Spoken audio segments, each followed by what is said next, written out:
Another episode of WandaVision in the books.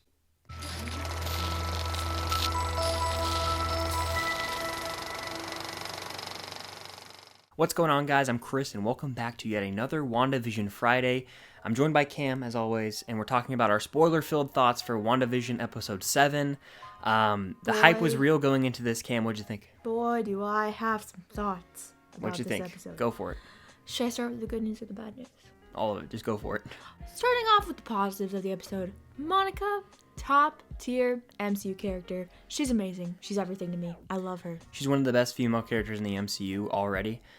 When she goes through the simulation, like the border of it, and has the scene where you hear Nick Fury's voice, her mom's voice, Carol's voice. It's very powerful, and then she comes out with blue eyes. That was the best moment, and we both got chills. Blue eyes. Made me so excited. You know what another thing off topic of WandaVision is? I'm excited that people are liking Monica so much because I think it's going to help people like Carol. The rest of the show was okay. I'm sick of it. I'm absolutely sick of it. I will say it was cool to get the Office intro music, I believe, and then it was like a Modern Family Office hybrid throughout with the sitcom style. You got Vision and Darcy, and Vision snaps Darcy out of it, so they have some cool stuff going there. But as far as the rest of the episode, it was all right. It was all right. You even said it yourself. It was The Office. It was an Office-themed episode, and he had this like moment of The Office? John Krasinski? The aerospace engineer? No, it was just a woman. It was either that woman or someone that we really saw. Bad, the way I phrased that. Yeah, I mean, it was just a woman. It was either that random woman that we know nothing about, or someone that we saw off screen. I didn't really interpret it. I'll have to rewatch the episode. But either way, it was a letdown. It was a missed opportunity, in my opinion. I think that it was just a woman. But I don't think it was a missed opportunity. I think it doesn't make sense. I didn't think it made sense to bring in Reed Richards in the first place because Fantastic Four is so far off. I think it makes perfect sense. But it's so far away. 2 years away. Why would you do something to distract from the show, though? They do stuff like that all the time. But either way, the thing that I'm having an issue with is that people are doing a lot of theorizing, which is fine, but we're theorizing to the point where we're getting off track of the show. People are theorizing about the engineer. They're theorizing about Bunny. They're theorizing about who Mephisto is. We've done that. I know, but I'm saying you can be like, oh, like this person might be Mephisto, but now we're 7 episodes in, 2 episodes left. Not a single sign of Mephisto. But it's not even just theorizing that he's there. It's theorizing the Bunny is Mephisto. The Bunny is Doctor Strange. The Bunny is Loki. The Bunny is nobody. I hope it's one of those so bad so I can use this clip and then. I hope I'm wrong too. Everything I'm saying right now, I hope I'm wrong. I don't think Ralph is anybody. I think Ralph is a bit because that's what they do in sitcoms. There's a bit where the housewife has a husband that never is around. That is a bit that happens in sitcoms.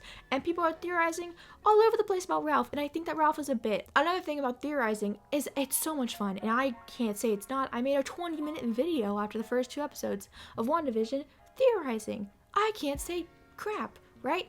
But here's the thing. Everyone theorized so hard that we guessed that Agnes was Agatha Harkness.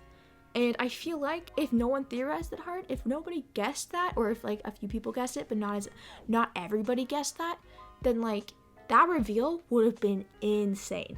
Totally insane. Oh, don't you agree? Yeah, I mean, everyone knew. Everyone in the live chat, on the live watch party, including you and me, were I mean, that was cool, but not really because we already knew, and they tried to. It was almost like they had something clever that everyone already knew, you know? And that's the thing that's making me really sad and kind of scared, is because Marvel fans are smart, and I don't know if they expected us to be this smart. Because I think that Agnes's reveal was one of the biggest reveals, because it's in the last 3 episodes. Mm-hmm. If they weren't planning on that being a big reveal, they would have done it way earlier. Yeah. Way earlier. I think that we just guessed it.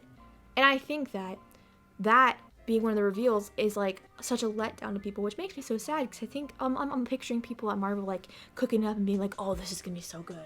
Oh, they're gonna love this. But it's Marvel we've known for 2 months. When they reveal something like this that they think is so big when they're writing the show a year or 2 ago that we already know, that's a whole episode of a reveal that they thought was gonna be great and everyone would freak out about. Yeah. Where we're just okay, and It is upsetting, and again, this episode ends a little bit abruptly with the whole entire explaining of the Agatha situation. I thought there was going to be maybe a 5-minute scene of exposition truly explaining how it was all situated and how this reality came to be. I assume we'll get that in the final 2 episodes, but I really don't know. Only time will tell. But another thing that happened in this episode was there's a post-credit scene. Yeah. And we see Monica looking around, opening the cellar door to the basement where Agnes, whatever it is. And Evan Peters, who wasn't in the entire episode, walks up and he says, like, Snooper's gonna snoop, right? Yeah. So and it's crazy. He looks weird. He's in a beanie. Yeah. And we don't know where the kids are right now. Yes, see, more questions. Mm-hmm. Marvel, if you're listening, I'm sick of the questions. I'm sick of them. Give me answers. I like posing these questions, but give answers, and they haven't so far. Now, they have 2 episodes left to do that, and we can completely eat our own words here, slap ourselves in the face, and be like, okay, they were brilliant in the end. I hope I do. You can clip this right here. I hope I'm wrong about everything. I absolutely hope I'm wrong. But I will stand by this. Loki. I will stand by this. I think other TV shows have done a significantly better job of setting up questions and giving answers in a fashionable manner.